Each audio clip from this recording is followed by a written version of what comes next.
Continuando con la serie de historias para festejar los 100 años del Faro Querandí, hoy vamos a hablar del primer servicio de excursiones al faro, que organizó en 1971 Rosmarie Gesell, la hija del fundador de la ciudad. Jorge Martínez Salas, hijo de Rosmarie, cuenta la epopeya de organizar este primer servicio de excursiones hacia una tierra que era prácticamente virgen.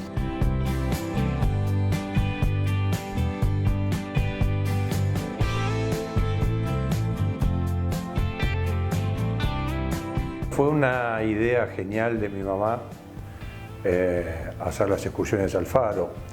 Ir al faro para los geselinos en aquella época era una aventura difícil de concretar.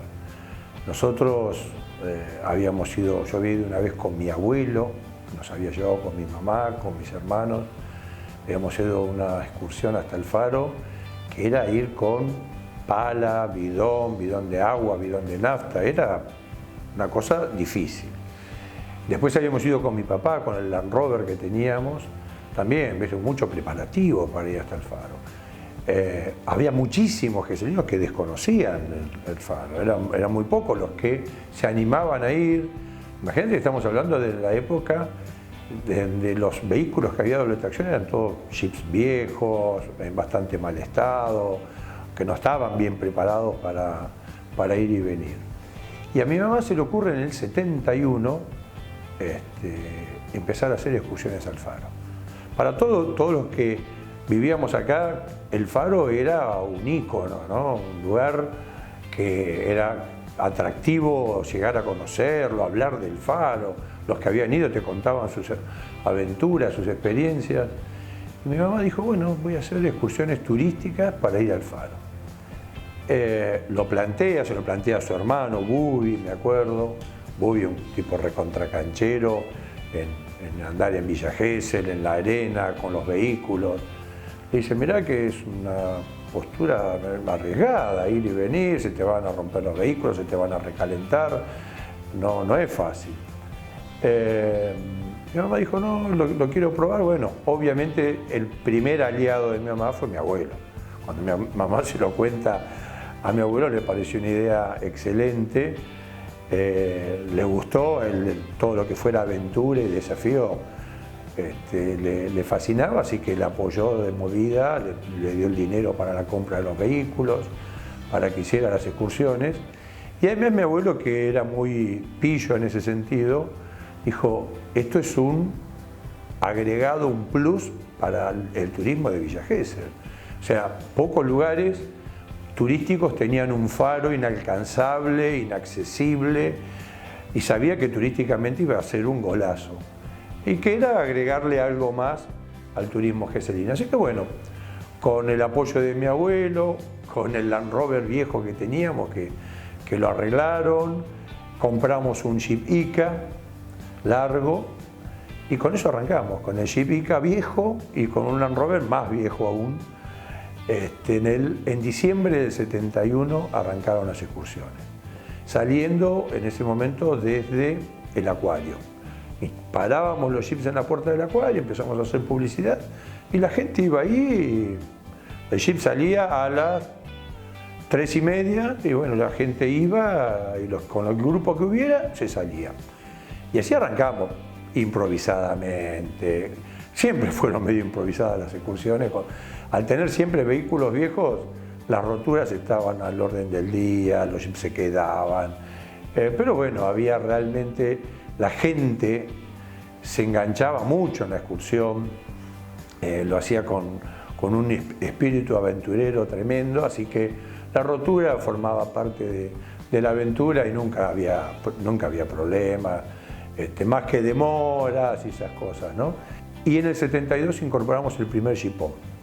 Jeepón viejo también de la Segunda Guerra, del año 43, 44, pero bueno, ya era un vehículo más grande que nos permitía llevar más pasajeros, ¿no? Después se incorporó otro jeepón, el colectivo fue una genialidad, ese colectivo enorme, capacidad para 40 y pico de pasajeros, triple tracción, 3 diferenciales, era una bestia, en los médanos era increíble verlo Hoy veías ese colectivo lleno de gente y llegaba a los médanos, trepaba a los médanos y no se podía creer cómo subía cualquier médano que se le pusiera adelante, cargado de pasajeros, el micro lo subía. Las primeras excursiones eran al Faro y una excursión a Mar Azul que hacíamos también. La del Faro fue la que enseguida más se promocionó, la que más convocó, la que enseguida tuvo éxito, y salíamos con 2 jeeps, 9 de la mañana y 3 y media de la tarde. La excursión estaba programada 4 horas y media, o sea, la de las 9 volvía a 1 y media, descansábamos un rato, porque yo fui chofer muchos años también, descansábamos un rato y a las 3 y media salíamos de nuevo y volvíamos 7 y media, 8, que en pleno verano se podía. Después ya en marzo tratábamos de salir a las 3 de la tarde para volver un poco más temprano.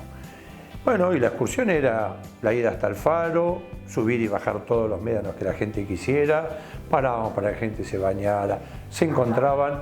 A ver, te hablo de la época que no iba nadie al Faro, pero nadie era nadie. Estaban los jeeps, las huellas de nuestros jeeps a la mañana y la huella de nuestros jeeps a la tarde. No había otra huella. La del jeep del Faro, que iba y venía más o menos una vez a la semana, que venían a aprovisionarse, y después las huellas nuestras.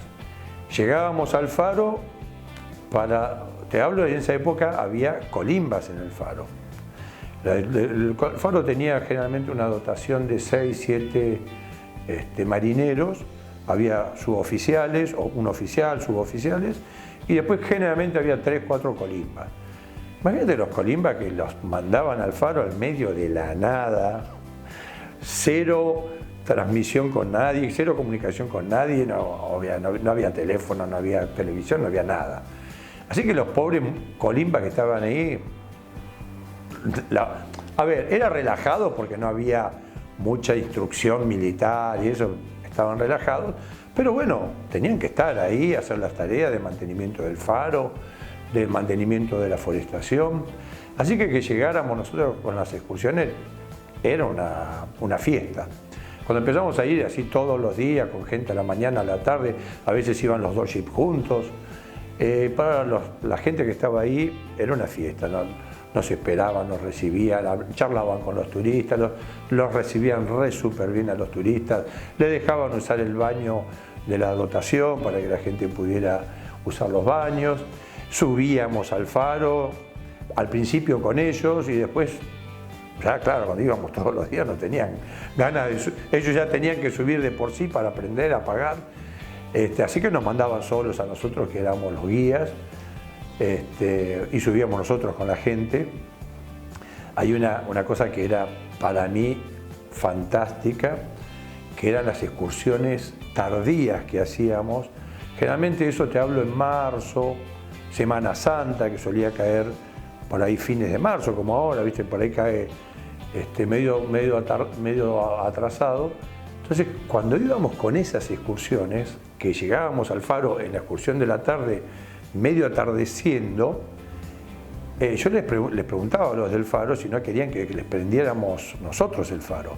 Claro, los muchachos, con tal de ahorrarse una subida de los 270 escalones, cuando era medio tarde, ya nos recontra conocían, teníamos mucha confianza, me decían, bueno, dejarlo prendido. Y para mí era la gloria porque era un plus para los pasajeros llegar al Faro, subir, ir hasta arriba del todo y prender el Faro, pues se prendía ¿cómo? Con un fósforo, era acetileno, se abría la llave de paso y se prendía como si prendieras una hornalla. Y dejábamos el Faro prendido, para los tipos era la gloria. Volvíamos del Faro y ya veías el Faro funcionando. Fantástico. Eso se daba en algunos casos así, tardío, generalmente era fines de marzo. Nuestros primeros choferes eran Rodolfo Palomeque y Nariga, que era un amigo de él. García era de apellido, Raúl García, pero Nariga, conocido por todo el mundo como Nariga, un vago. Nariga le encantaba cuando veía que no había mucho ambiente arriba entre los pasajeros, le gustaba en alguna de las tantas paradas sacar la doble tracción y encajar el jeep. Le daba, cuando volvía a subir todos los pasajeros, iban a salir y le empezaba a dar marcha adelante, marcha atrás, con la arena floja y lo encajaba. ¡Ay, la cara de la gente! Entonces hacía bajar a todos a empujar, y cuando los hacía empujar un rato, ponía la doble y salía. ¡Ay! Los pasajeros felices, parecía que se habían salvado de morir en el medio de los médanos. Bueno, Noriega era especial para estas cosas. Y después anécdotas, sobre todo de la rotura, cuando se rompía un jeep, y te esperaba que venga otro a rescatarnos. Por ahí pasaban un par de horas. Bueno, todo quedaba en la anécdota, las veces que íbamos, se nos rompió una cruceta, nos quedábamos a la noche reparándolo, ¿viste? Problemas, por ahí roturas un poco mayores. Una vez rompimos una junta de tapa de cilindro, tener que desarmarlo en el medio de los médanos. Muchos recuerdos tengo de cuando hacíamos de apoyo a la gente del Faro. A ver, el Faro no tenía ninguna comunicación más que el sistema de radio. Cuando tenían alguna urgencia, alguna cuestión que se les había roto el chip y no tenían cómo venir a buscar los comestibles, algo urgente que necesitaban acetileno, ellos llevaban la provisión de acetileno, que era con lo que funcionaba el Faro.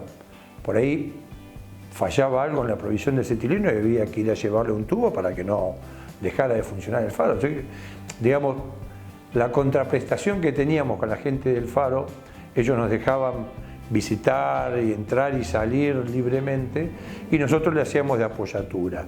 Cuando había alguna cosa así especial, desde el Faro se comunicaban con la policía por sistema de radio y de la policía nos avisaban por teléfono, bueno, lo que necesitaran. También se comunicaban, no me acuerdo con quién, creo que había algún radio aficionado con el cual se comunicaba. Había otra persona, no recuerdo quién. Pero te estoy hablando en la época en la cual no había comunicaciones más que radio. Así que para nosotros ir de apoyatura al Faro era una cuestión habitual también. Me acuerdo una vez que tuve que llevar creo que era un capitán, me acuerdo que Sanguinetti era de apellido, llega a la tardecita, un día en pleno invierno, se suponía que lo tenían que venir a buscar, no sé qué desinteligencia hubo, el tipo estaba muy enojado y se comunicó, ellos ya sabían que cualquier inconveniente se comunicaban con mi mamá. Y bueno, me mandaron a mí a llevarlo al Faro, llegamos con el capitán, se armó un despelote en el Faro porque, no sé, la cosa no lo estaban esperando, no sé qué pasó, pero me acuerdo que una cuestión así disciplinaria importante. Bueno, y para nosotros ir y venir era cosa de, en verano mañana y tarde, y en invierno era habitual. Ir cuando había maniobras, en la época que venía el ejército de Mar del Plata a hacer maniobras al Faro, era prácticamente todos los años, tal vez, y venían todos los años y hacían maniobras ahí y por ahí había que llevarles algo que había faltado, algo, sobre todo cuestiones de alimentos, no sé, algo de la farmacia. Me acuerdo llegar ahí cuando estaban todos con las maniobras, que había que ir con cuidado porque andaban los milicos por todos lados. Pero muy lindo, ¿no? Una época inolvidable los viajes al Faro. Rodolfo Palomeque fue el primer chofer de las excursiones al Faro. Con un entusiasmo que no decayó con el paso del tiempo, nos cuenta sus anécdotas.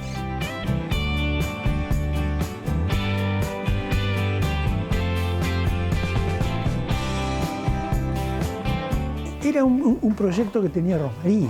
Ella siempre hablaba de que quería hacer con los jeeps, hacer excursiones a Mar Azul, al famoso cementerio de los Caracoles, que dicho sea de paso yo creo que no lo vi nunca.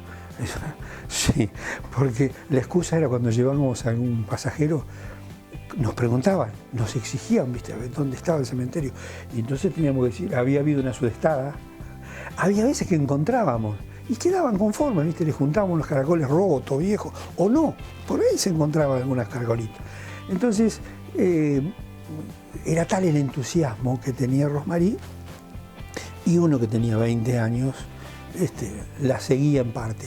Y la aventura de andar con jeep por los médanos, que nunca lo había hecho. Entonces ella se decide y consigue que don Carlos le dé un Land Rover corto, deteriorado porque se utilizaba todos los días para el trabajo. Entonces los mismos mecánicos del taller lo iban arreglando. Pero le llevaba mucho tiempo. Había repuestos que acá no se conseguían, no había. Entonces yo viajaba a Buenos Aires, a veces a dedo. Se rompía algo del Jeep cuando estábamos para probarlo. No llegábamos a ir a la playa. Llegando así, nos iba pasando el tiempo, los días, para empezar, y teníamos un solo vehículo. Entonces Rosmarie viaja a Buenos Aires, compra un Nica, se metió en un tugurio, le vendieron una cosa que tenía doble tracción, andaba. 2 viajes fui a hacerlo y no lo habían terminado, a buscarlo, ¿no? En el tercer viaje estaba, pero era a las 11 de la noche, no tenía chapas patentes, no le funcionaban las luces. Le pudimos poner luces puestas fijas de la batería. Las chapas, le puse una verde y blanca que había de la década del 40 o del 50, de un auto tirado. Una adelante, una atrás. Y así salí de Buenos Aires para traerlo. Al Ica, eso era el Ica. El Land Rover estaba acá. Llego de Buenos Aires sin freno porque se rompió el freno, vine por Guido, por el camino de tierra. Todo ya era una aventura, una inconsciencia, era más que una aventura. Cuando llego, el Land Rover estaba listo, cansado. Y Rosmarie me dice, hay una excursión, hay que salir ya. De un hotel, de la 1, yo no me acuerdo si era el Hotel Biondi, uno de esos era. Y bueno, yo era el chofer. Pongo en marcha el Land Rover y la voy a buscar. 4 mujeres a la playa. Yo no conocía el faro y lo llevaba al faro. Era lo que hacíamos. Cuando me empecé a entusiasmar, a soltarme, a agrandarme, mira cómo manejo. Empezamos por los médanos, a subir. Claro, estas mujeres me aplaudían, qué bárbaro. Y yo me acuerdo que les dije, si ustedes supieran que es la primera vez que estoy manejando en los médanos, y ellos lo tomaron como un chiste, que se nota la experiencia, y era la primera vez. Nunca habíamos manejado. Todo salió bien, todo bárbaro. Ese fue el primer viaje. Y después, el segundo chofer iba a ser Tiki Pérez Esquivel, hijo del primer farmacéutico de Villa Gesell. De ahí de la 100, donde está el Banco Nación, enfrente ¿cómo se llama? Bueno, el restaurante, que tenía toda la forma de la misma casa. Bueno, coincide que ese mismo año se corre la primera carrera de autocross, que participaba todo el mundo, el que tenía un 4x4, hoy se dice 4x4, para nosotros era doble tracción, o sea, alta y baja, y bueno, y Tiki corre con su estanciera y cometen el error de llevar nafta en la camioneta en un bidón, en una damajuana de vidrio. En el primero o segundo salto se rompió la damajuana, se prendió fuego la camioneta y él tuvo muchas quemaduras, él y el acompañante. Entonces, descartado Tiki. Y ahí aparece un amigo, que hoy no está con nosotros, que es Raúl García, Nariga, popularmente conocido por su prominente naso, ¿no? Era la cargada de siempre. Él ya era mecánico, era la ventaja que teníamos. Tiki también sabía mucho de mecánica. Yo nada, nulo. Me acuerdo que me enseñaron, lo único que podíamos llevar era, por ejemplo, un condensador, un platino, una bobina, una correa y las llavecitas como para ajustar. Pero yo ya era bastante meticuloso, entonces me llevaba tablitas, una palita, porque nos encajábamos. No sabíamos andar, no teníamos vehículos para andar. Calculemos que nosotros andábamos con 40 caballos, 50 caballos, 60 caballos de fuerza en los jeeps, con 8 o 10 personas. Lo que entraba los poníamos arriba. Entonces adivinábamos con prueba y error qué cubierta funcionaba. Perdió mi viejo un día porque le saqué las 4 cubiertas del F100, que tenía él, una F100 V8, relativamente lisas, y a cuchillas grandes, afilando, le recortábamos los bordes. Porque nos dábamos cuenta que ese balón liso andaba mejor que con lo que venía original. Calculamos con un Ica, por ejemplo, un Jeep Ica, que estaba fabricado en una fábrica, los ingenieros colocaban una rueda que servía para andar en el barro, en la arena y en el asfalto, que era la cubierta suburbana, que zumbaba, iban haciendo.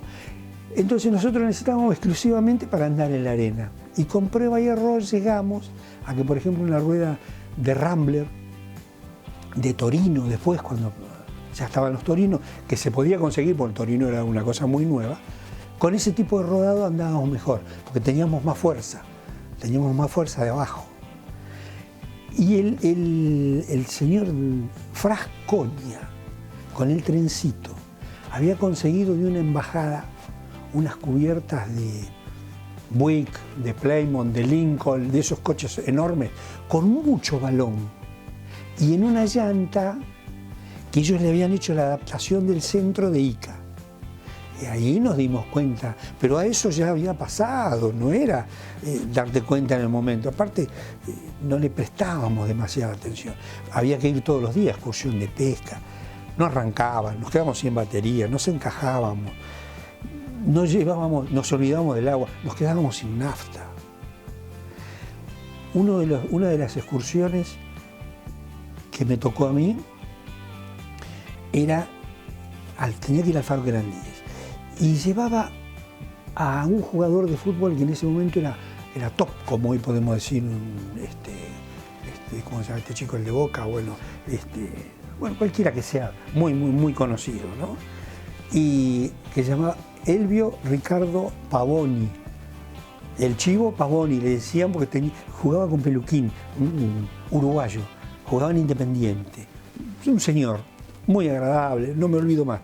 Y bueno, se pincha la primera goma, la cambio, fuerte en ese momento, ágil, ¿viste? Llevábamos madera para que no se nos entierren los criques, porque si no en la arena blanda se enterraban los criques. En un apoyo levantábamos la ruedita, cambio la rueda y seguimos. A los, 10 minutos, 20 minutos, pincho la segunda goma. Y no había más rueda. ¿Y qué había que hacer? Ahí no había, como hiciste vos recién, que agarraste el celular. Nada. Agarrar la primera rueda pinchada, pedirle que se queden ahí, no andaba nadie. Podían venir del Faro que venían a buscar provisiones. No es como hoy en día las motos, jeep, es un desfile. Bueno, rodando la rueda, me tuve que venir no hasta Mar Azul, me tuve que venir hasta el Acuario. La calle que nosotros tomábamos, que salíamos de la Avenida 3, era en el Acuario, no había más adelante. Y en el Acuario, si no lo encontrábamos abierto, no había teléfono. Tenía que buscar un teléfono para avisarle a Rosmarie que me vinieran a buscar, hasta allá. Bueno, así hicimos. No me acuerdo si fue, yo creo que fue Samsolo el que me llevó, no estoy seguro. Y él tenía un Land Rover para la posibilidad de rueda, pero igualmente pudimos hacer arreglar la rueda y la gente volvió. ¿Cuántas horas tardé? Aparte del agotamiento para traer una rueda rodando por la arena. Yo fui el primero, el que casi fue Tiki Pérez Esquivel, ya te digo, que no lo pudo hacer por ese accidente que tuvo. Y después empieza Raúl García, que él era mecánico. Y hoy nos acordábamos con otro amigo que me acordé, hoy hará 2 horas, Hugo Nardi, a lo mejor lo conocí, ahora vive en Gesell, siempre viajaban. Y andaba en la barra nuestra, siempre andaba. Porque, bueno, no te olvides que también andaba en esa barra. Eran chicos con Jorge, pero andaba en ese grupo también. Y sigue entonces Raúl García. Mi hermano empieza a manejar un poco los jeep también, pero cuando ya Rosmarie compra el micro, el grande, ahí empieza mi hermano. Y este otro Hugo Nardi, que hace un rato lo llamé, incluso con el jeep de él cuando se rompían los Rosmarie. Porque la exigencia que tenían esos pobres vehículos era tremendo. Nosotros no nos damos cuenta lo que le hacíamos hacer. No lo podían. Hoy en día hay mucha potencia y tecnología, es distinto. Incluso con vehículos viejos, pero de otro porte. Entonces, mejor relacionados. Nosotros hacíamos lo que podíamos con lo que teníamos. Después viene, empieza a manejar Jorge, algunos, otro personaje que tenía la empresa. También, lo que pasa es que eran jóvenes, eran chicos, y bueno, también hacían lo que podían. Raúl García, Hugo Nardi, que lo manejó. Me había olvidado que el micro, bueno, mi hermano Roberto, y también lo manejó mi cuñado Rubén. Eso yo no me acordaba. Hoy hablando con mi hermano, nos acordamos de eso. Yo dejo de manejarlo en el 73 porque me voy al ejército, me voy a hacer el servicio militar. Era distinto el turismo. Ya de por sí el hecho de que mi familia empieza a alquilar porque no había dónde alojar la gente. O sea, la gente venía sin grandes pretensiones, venían a conocer, venían a la aventura. O sea, todo lo que era juventud, ya lo hemos visto en mucha cantidad de cosas, era una gente mucho más tranquila, menos exigente, sobre todo menos exigente. O sea, disfrutaban con lo que había y con lo que se hacía. Era otro, no digo otro nivel, porque esa misma gente evolucionó, cambió y siguió viniendo, buscando lo mismo. Muchos clientes que yo les he construido casas que vinieron de grandes por haber vivido aquello. Que no solamente lo podían hacer con las excursiones, sino los caminantes que buscaban o Mar Azul o buscaban el faro caminando. Como no había vehículos, entonces se hacía caminando. Pero la gente muy dada, ya te digo, no tenían problema. Nosotros cometíamos errores y había errores garrafales, pero yo no me acuerdo de que nadie se hubiese puesto histérico a gritar lo que nos pasó, o quedarse, o mojarse, empaparse. Se venía la sudestada y no teníamos ni capota, hacía el aire, nadie iba a llevar un paraguas. Empujar, bajarse, empujar, reírse, divertirse. Se iba muy despacio, o sea, se iba despacio porque ya se iba parando y se iba haciendo un poquito de show también, porque, por ejemplo, la gente dice, un caracol, un caracol, un caracol. Entonces, mi show era tirarme en el jeep, agarrar el volante de abajo, tipo cowboy, salir de la cabina y agarrarle los caracoles y pasárselos para atrás. Bueno, eso era aplausos. ¿Te das cuenta? ¿Vos te imaginás que si yo me hubiese caído?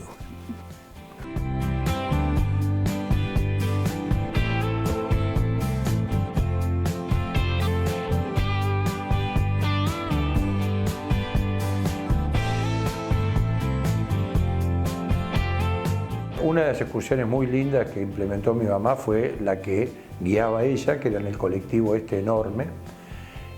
Salían 2 viajes a la tarde, la excursión duraba 2 horas, salíamos desde la Plaza Primera Junta, antes habíamos salido de la... No, perdón. Salíamos de la Plaza Carlos Gesell, antes habíamos salido de la Plaza Primera Junta, y era una excursión que tomaba todo por la parte norte de Villa Gesell, el anfiteatro, el Pinar, por la casa de mi abuelo. Ella iba relatando la excursión, tenía un sistema de parlantes, micrófono en el micro, iba relatando toda la excursión. Parábamos en la casa que era la primera escuela, ahí sobre la avenida de Buenos Aires.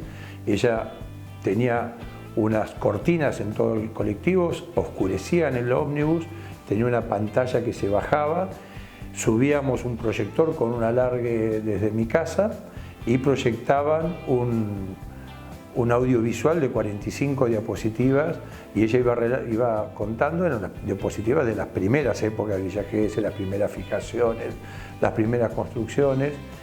Era preciosa la excursión y de ahí, por el barrio norte, tomaban los médanos hacia el norte, subían los médanos, hacía una parada en los médanos, los pasajeros no lo podían creer que subieran los médanos con ese colectivo. Ahí paraba un buen rato y todos se acercaban a preguntarle cosas a mi mamá, contaba anécdotas de las primeras épocas. Y después, bueno, volvía todo por el barrio norte, por la avenida 3 y terminaba en la plaza. Una excursión preciosa de 2 horas, que tenía el plus de que la propia hija del fundador iba contando toda la historia. Muy contenta porque fue un golazo, funcionó muy bien, teníamos los 2 jeeps del comienzo, después los 2 jipones que habíamos incorporado, el colectivo, realmente funcionaba muy bien, un muy buen negocio, y lo mantuvo hasta el año 95, 96, que dejó de hacerlo, porque ya habían aparecido las 4x4, ya había mucho tránsito, ya no éramos los únicos que andábamos por la playa. Yo te cuento, en la época que nosotros empezamos a ir, la gente nos tomaba como referencia, los que se empezaron a animar a ir, sabían a qué hora íbamos nosotros, entonces iban, por ejemplo, había unos pescadores que los cruzábamos todos los días, que les fascinaba, entonces ellos iban a pescar temprano y sabían, cuando nos veían pasar a la tarde con la segunda excursión, ellos sabían que tenían un rato más y después ya levantaban todo porque querían volver antes que volviéramos nosotros, saber que nosotros veníamos atrás de ellos.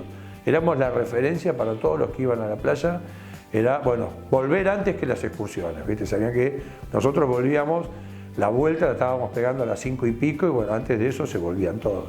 No, fue una época muy linda, unas excursiones que realmente eran muy bien valoradas por los turistas. Hoy es otro mundo porque hay tantos vehículos 4x4, tantos vehículos particulares que van con sus propios vehículos, ¿no? Imagínate que las albóndigas con las que íbamos nosotros, esos jeeps, eran realmente, los pasajeros no sabían qué aventura corrían porque había amplias posibilidades de que el jeep se quedara en el camino, ¿no? Se recalentaban, eran jeeps que ponerle 7, 8 pasajeros encima, esos días de mucho calor, ¿sabes cómo sufrían los jeeps? Teníamos que parar a cada rato, que lo disfrazábamos de una parada para que la gente subiera un médano o juntara caracoles, pero era para refrigerar los vehículos.